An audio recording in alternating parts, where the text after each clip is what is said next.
মাত্র 3 বছরের মধ্যে সেই দেশকে খাদ্য উৎপাদনে এতটাই সমৃদ্ধ করেছিলেন যে বাংলাদেশ গিনিতে চাল রপ্তানি করেছে এবং বিদেশে চিনি রপ্তানি করেছে।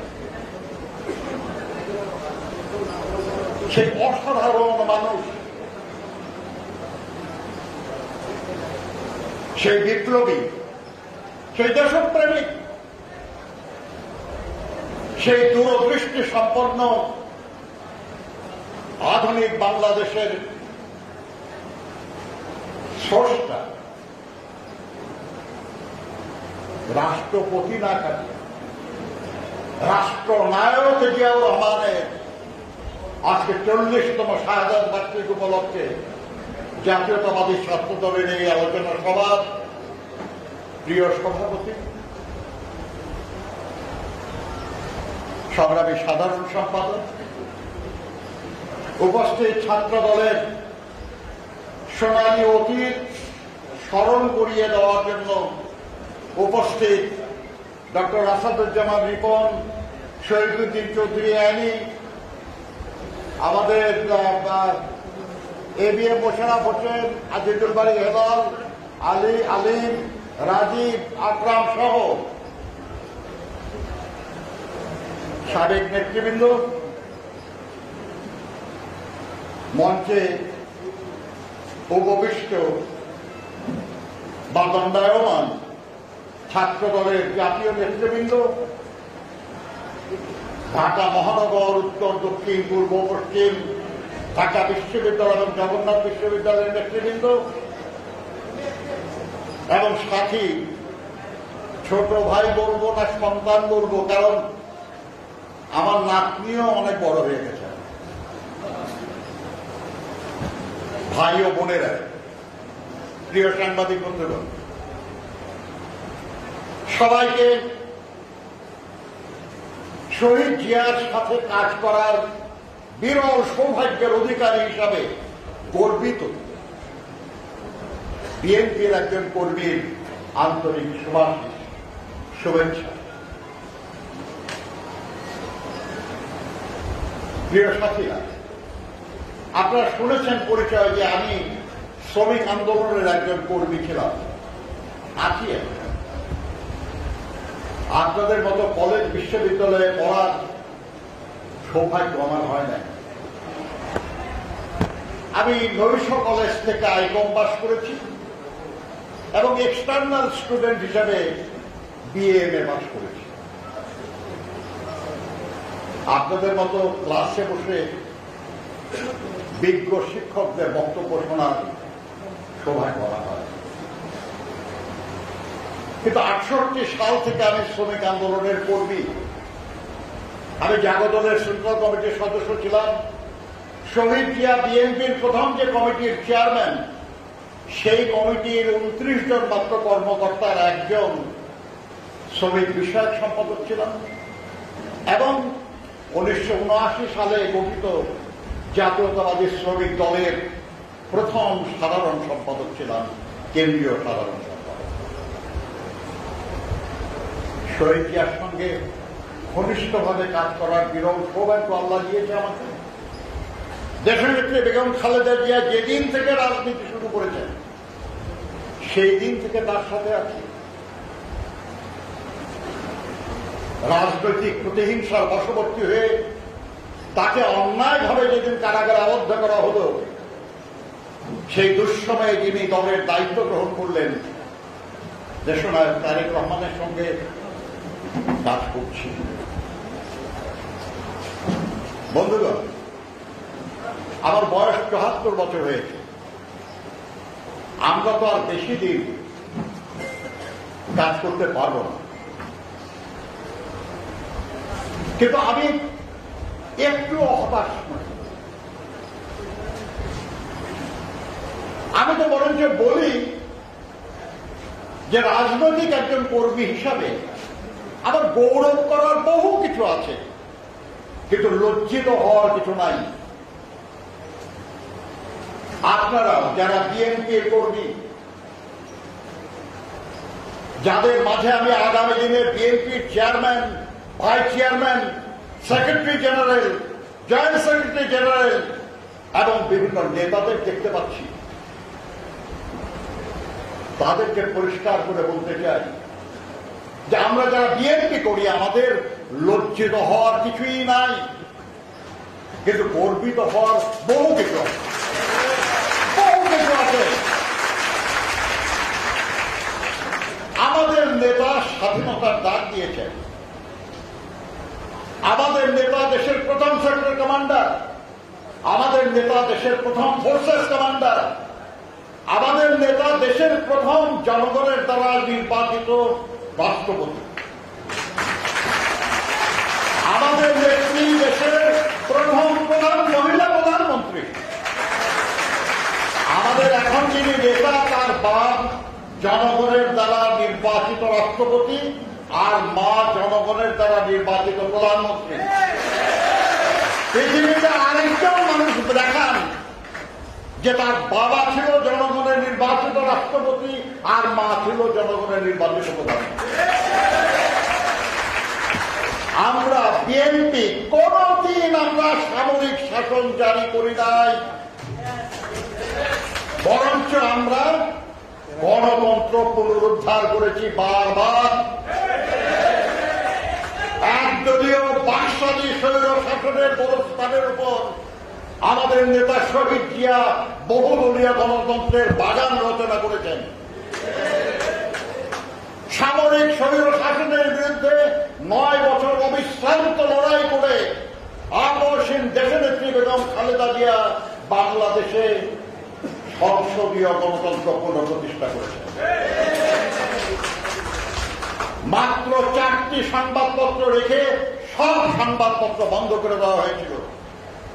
সেই সংবাদপত্রের স্বাধীনতা ফিরিয়ে দিয়েছিলেন আমাদের নেতা শহীদ প্রেসিডেন্ট জিয়াউর রহমান। আজকের এই জাতীয় প্রেস ক্লাব 1954 সালে পাকিস্তান সরকার এই জায়গাটা প্রেস ক্লাবকে দিয়েছিল। 1974 সালে এটা কেড়ে নেওয়া হয় এবং সাংবাদিকদেরকে শিল্পকলা একাডেমির কাছে 1 বিঘা জমি দেওয়া হয়েছে। শহীদ জিয়া যখন উপসামরিক আইন প্রশাসক এবং তথ্যমন্ত্রীর দায়িত্বে নিয়োজিত, তিনি যখন এই জায়গাটা পুনরায় সাংবাদিকদেরকে ফিরিয়ে দেন নাই, শুধু এই প্রেস ক্লাব তৈরির টাকা সরকার থেকে বরাদ্দ করেছে। বেকার সাংবাদিকরা তাদের ক্ষোভ এবং অসন্তুষ্টি প্রমাণের জন্য বয়তুল মোকাররমের কাছে জুতা বালিশ করেছে। তিনি সব পত্রিকা খুলে দিয়ে সবাইকে আমার কর্মে নিয়োজিত করার প্রয়োজন দিয়েছেন। বন্ধুরা আমার, আমরা দেশে কখনো জরুরি অবস্থা জারি করি নাই, বরঞ্চ আন্দোলন সংগ্রাম করে দেশ থেকে জরুরি অবস্থা আমরা প্রত্যাহার করি। আমাদের সময় দেশে কখনো দুর্ভিক্ষ হয় নাই, বরঞ্চ খাদ্য উৎপাদন বেড়েছে। আমাদের সময় নতুন নতুন শিল্প হয়েছে। এমনকি তোফায়েল আহমদ সাহেব যখন শিল্পমন্ত্রী হলেন 96 সরকারের পরে, সংসদে তিনি বক্তৃতা দিয়ে বলেছিলেন যে আগের 91 থেকে 96 দেশের 96,000-এরও বেশি ক্ষুদ্র কুটির শিল্প এবং অন্যান্য শিল্প গড়ে উঠেছে।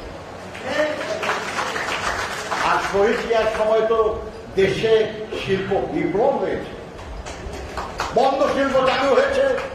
যে কারখানা 1 শিফটে চলত সেটা 2-3 শিফটে চলেছে এবং বাংলাদেশের জুট মিলের শ্রমিকরা জীবনের সর্বপ্রথম ইনসেন্টিভ বোনাস পেয়েছে।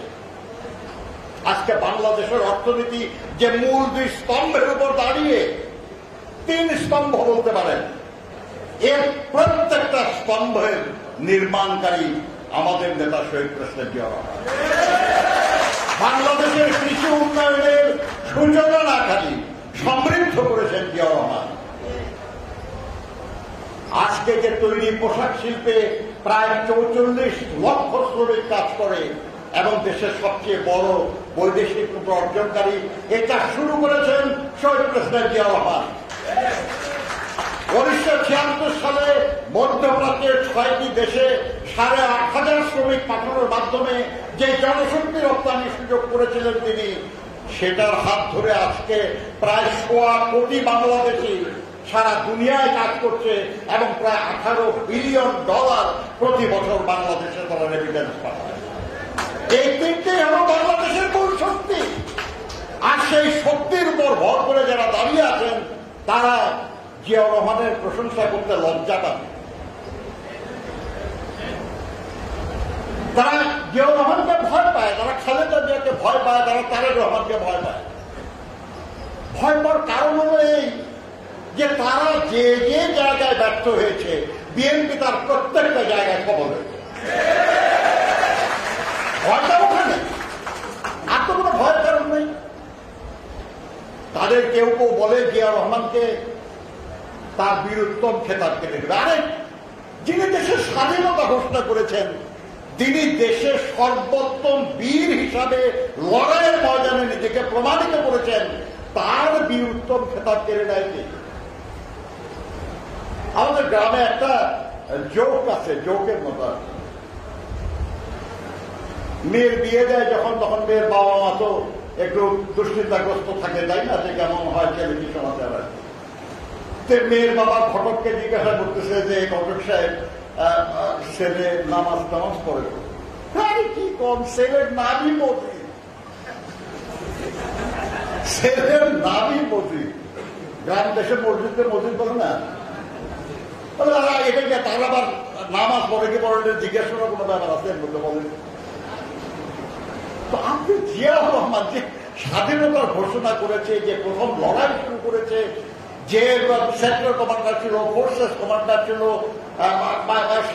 স্বাধীনের বিজয় অর্জনের আগে যে বাংলাদেশের স্বাধীন বাংলাদেশ গড়ে তুলেছিল, তার খেতাব কেন আপনারা কারা?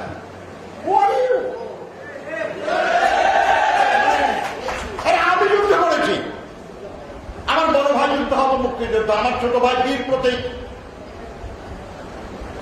আমরা নাকি মুক্তিযুদ্ধের চেতনা বিশ্বাসী না, ওনারা বিশ্বাস।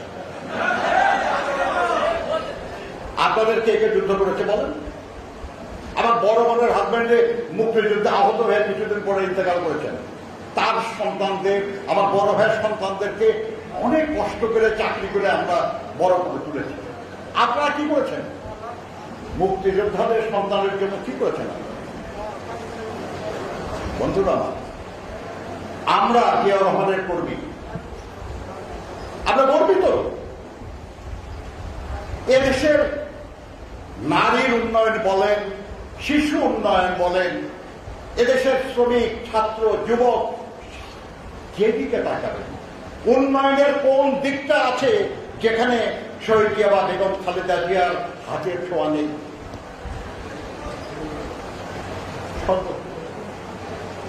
আর সেই দলের কর্মী আপনারা। এই গৌরব, এই মর্যাদা যদি ধরে রাখতে চান, দেখেন বিএনপি কখনো জোর করে ক্ষমতা দখল করে নাই। বারবার জনগণ বিএনপিকে ক্ষমতায় নিয়ে এসেছে, আবারও নিয়ে আসতে চায়, সুযোগ পেলেই নিয়ে আসবে। কিন্তু সেই নিয়ে আসলে আপনি চালাতে পারবেন তো? যদি সুশৃঙ্খল না হন, একটু আগে যা দেখলাম, আমি তো বলতেছি আমি লেবার মানুষ ভাই, আপনার তো কলেজ বিশ্ববিদ্যালয়ে লেখাপড়া করা ছেলেদের, আপনাদের আচরণ এমন হবে কেন? আমি মংলা পোর্টে মিটিং করতে গেছি, সেখানকার শ্রমিকরা সারা রাত জাহাজের খোলে কাজ করে আসে, যখন আসে অনেক সময় তারা তাড়ি টাড়ি খায় ইত্যাদি। তা আমরা মিটিং করতেছিলাম বেলা 10টার দিকে, দেখা গেল মিটিং এর মাঝখানে এক একজন তারা আছে, হাতে লম্বা লগি। এই ভাই লগি দিয়ে তারা আছে কেন? বলে দেখেন না, একটু পরে বুঝবে। তো হঠাৎ থেকে মাঝখান থেকে একজন দাঁড়ায় যায়, ওই লগিটা আগে ধরে না বসে, কোনো বিশৃঙ্খলা নাই, কিন্তু এটা হলো সিস্টেম ওখানকার। যেমন আমি কি পরামর্শ দেব যে আপনাদের এই নেতা যারা আছে একটু লগি নিয়ে মাঝে তারা থাকবে,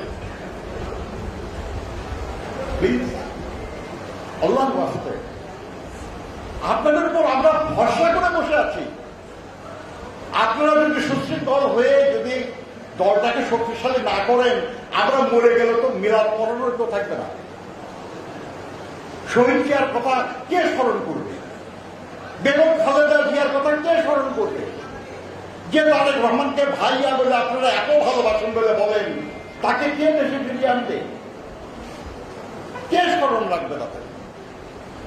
একই বন্ধুগণ, আল্লাহর বাস্তে সমস্ত স্বার্থবোধের উপরে উঠে